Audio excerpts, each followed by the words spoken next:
Hey everybody, it's Harry from Slap It Daddy Barbecue, the YouTube channel that teaches you how to master barbecue so you can spread barbecue love. Despite me putting out 50 plus videos out of my 400 video portfolio, you guys still have questions for me, and there are some brisket tests that I have not yet done. My viewers ask me, Harry, when you cook your brisket and you reach the wrap phase, does it matter what temperature you put the brisket in when it's wrapped?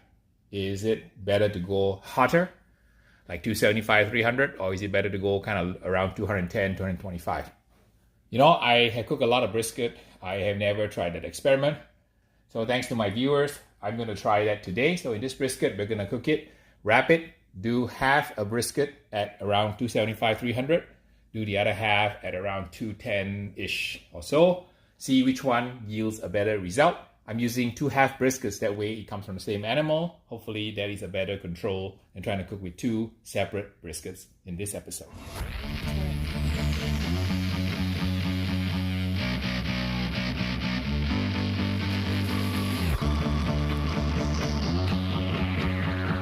Let's go ahead and trim this brisket. This is a prime brisket, about 19 pounds from Costco. Costco has started to sell prime briskets here in Los Angeles, and if you are looking for a prime brisket, go check out your local Costco. Hopefully the Costco in your city carries prime briskets. We'll show you guys how we prep this brisket. I'm not gonna do very much to it. We're just gonna cook it and do a test of the wrapping temperature method, see which one gives you a better result. If you are running a restaurant and you want a faster cook, obviously if you have labor costs, it makes a little bit of sense to cook it at a higher temperature. That way everything finishes a lot faster, and you can send your workers home. You don't have to, leave them in the store to tend to the brisket, because it's going to cook a lot faster at a higher temperature. So if you guys out there who own restaurants, do catering businesses, let me know what is your style, because a lot of times once you end up wrapping the brisket really doesn't care whether it's sitting in the pit, sitting in the auto sham, or sitting in a convection HVAC oven, or sitting in a regular oven. Doesn't really matter. So I'm going to do a little trim of it, and you must be wondering, why the heck is Harry using a 12.5-inch chef knife, 27 ounce? This is the famous Dial Strong Devastator. So I'm one of the pitmasters around the country doing the Dial Strong Devastator challenge, where I'm living with this knife for 30 days, using it to cut everything from doing sushi all the way to cutting brisket, to slicing vegetables and everything. So this is a great knife, and I've been living with it for several weeks now, and it's not really as bad as it looks. It's really sharp, has a nice heft and balance. Reminds me of being Rambo, and if you want to have a manly man knife or masculine knife, this definitely fits the bill.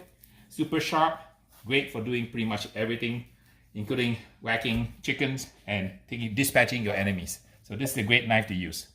This one is a prime brisket. So you guys are aware, in America, there's actually about 7-8 grades of beef. So the ones you're familiar with are Prime, Choice, and Select. Below that are other grades such as Canner, Utility, Commercial, Cutter, and so on. But you don't really see those, because those are used for making bouillon stocks and for prepared foods. Also, they're used for making ground beef and also pet food. So what I'm doing is I'm just trimming off the silver skin and the fat on the surface here. I don't want so much fat here. You notice whenever I'm trimming, hand always behind the knife edge, never in front, regardless of whatever knife you use. The proper knife to use for trimming brisket is actually an 8-inch or 6-inch boning knife. Today I'm using this ginormous knife, but it's a lot of fun to be able to do that. So I'm trimming off any excess fat off the 2 muscles. This is known as a packer. A packer is a brisket that has the pectoralis major, pectoralis minor muscles attached together.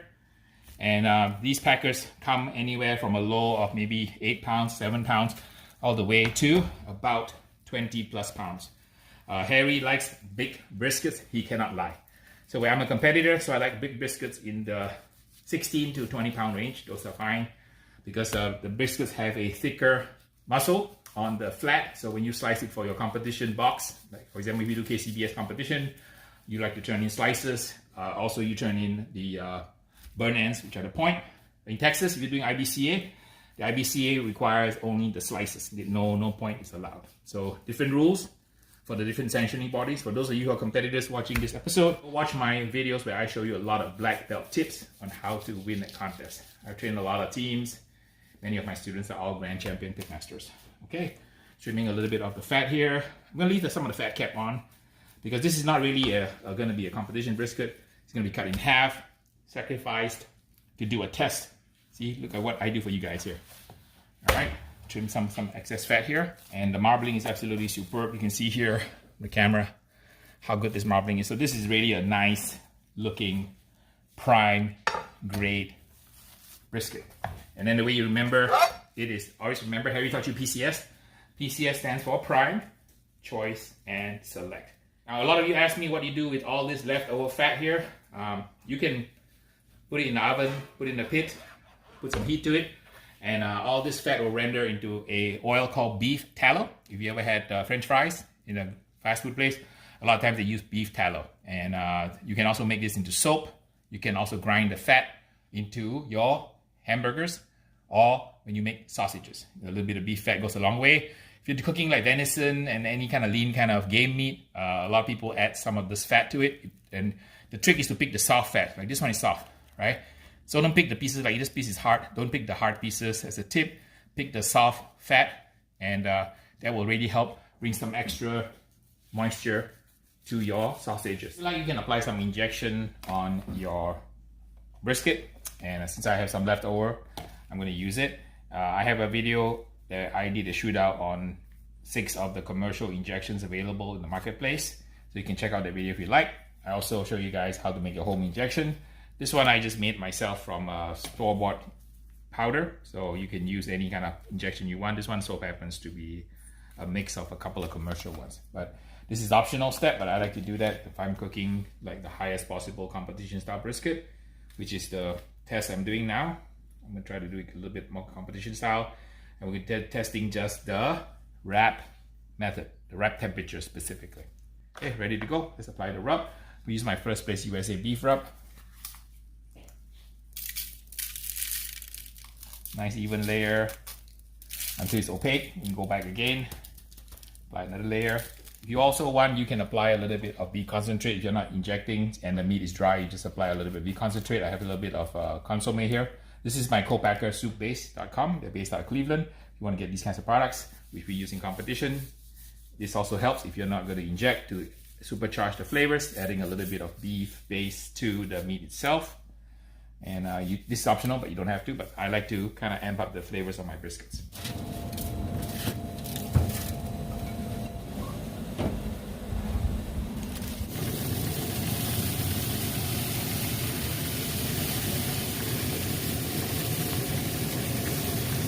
Let's do a butcher wrap on our 2 briskets here, 2 half briskets. We go 3.5 times, and we'll fold it over, like I've shown you many times. We're gonna do one around 210 and the other one around 275 to 300 to see which method and temperature yields a better brisket.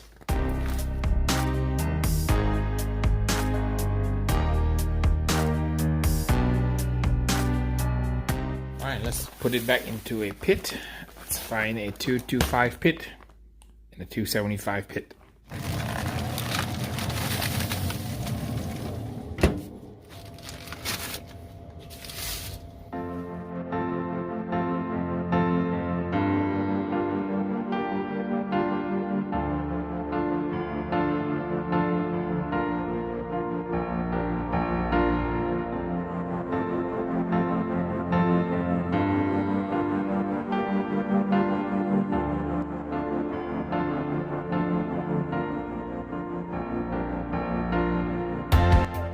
We have the 210 degree one here, and we have the 275. Let's give it a taste test to see which one looks best. In terms of the color and the appearance, I kind of think it's a tie. I'll show you a piece here. This is the piece from the 210 versus the 275. 275 and 210. I think they look pretty much the same. So it's a tie in terms of appearance. Let's give it a shot for the tenderness. Very good. Pretty tender. So that's a 210. Very good. Let's try the 275 one. Also very tender. That was the flat muscle. Let's try the point. See if there's any difference in the point. Okay, it looks really, really delicious and soft. Very good. That's a 275. Let's try the 210. Okay, let me go eat another round just to make sure that I confirm my suspicion on my conclusion here. On the 2. I have to take one for the team here.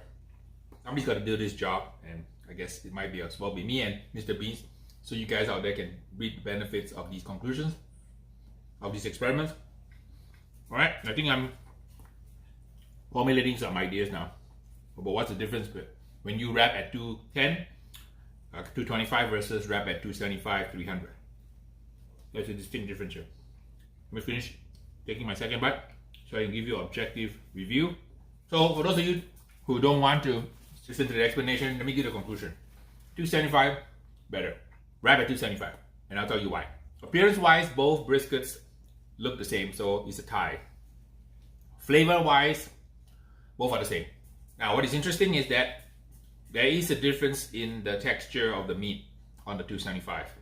The 210 is okay, but the difference is very pronounced in the point muscle. And as you guys know, the point muscle of the brisket, also called the fatty or the moist, has a lot more fat. See that here? You can see the fat. So what happens is when you have more fat, when you wrap it and you render it at a higher temperature, say 275 to 300, the fat renders better, like that, right? Versus the one on this side here. Okay. So what I found is that at 210, the fat in the point doesn't render as nicely as the one that at 275, 300, because the point is very soft, very moist, very beefy, absolutely delicious. Now, the 210 also is very delicious, but when you compare it side by side, right, I can actually detect the difference. So if I were judging a contest and this was being submitted to me, I'm a certified KCBS barbecue judge, this one has a better mouthfeel. Flavor, you know, about the same, look about the same, but in terms of just the eating pleasure, I give the points to the 275, 300 wrap brisket. Now, point, it's quite pronounced. On the flat, not so much, but I've eaten my way through 2 rounds and I can detect, even though there is not much of a difference in the look, the eating pleasure from the point seems a little bit better on the 275. So there you have it, my rationale. And before you guys send me all these comments, right, just remember, this is just one data point, right? Harry cooked 1 brisket cut in half a brisket from the same animal, removes some variability because I don't have a control sample. But this is just one data point today under these conditions, using my rub, using a paper wrap. Now, if you change the technique, you decide you want to tallow the paper wrap like you've seen in my other videos that I did the redo of the experiment from Jeremy Yoder, or all the other black belt tips I showed you, using parquet, using I can't believe it's not butter, using water sprays. Barbecue really is a journey of cumulative experiences and cumulative techniques. There's no one panacea, there's no one magic bullet. You just have to know how to execute each of the 14 steps in cooking briskets flawlessly. Now, if you're not sure what those steps are, just go ahead and watch I have 50 videos just on brisket alone out of the 400 video portfolio. So there is a lot of depth, a lot of thought, a lot of detail associated with cooking brisket. So if you stuck on this video for as long as you have, you are like me, we are super nerdy people. We just like to know why.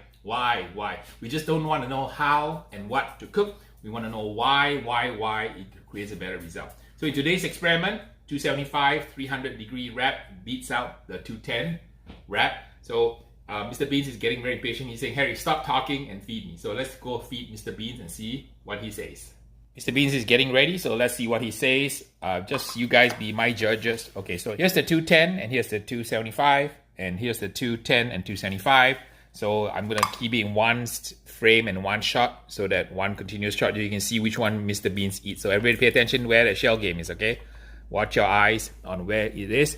Beans, gonna have you test brisket to see which is the better wrap temperature. You want 210 or you want 275, all right? So we'll let you taste test.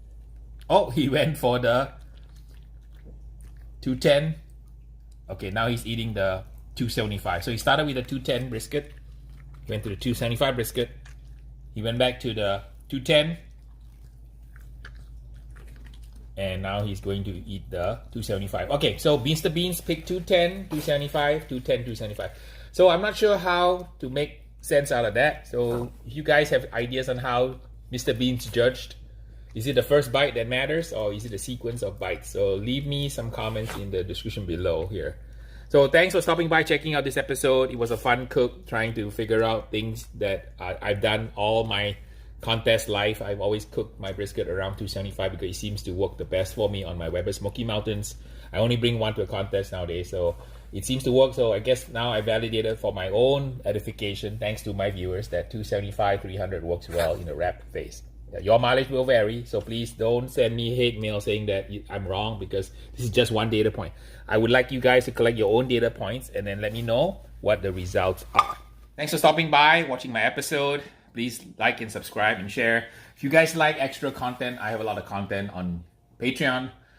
We have Zoom sessions, we have coaching, we have one-on-one support, much more on patreon.com. Say bye, Beans, to everybody. Okay.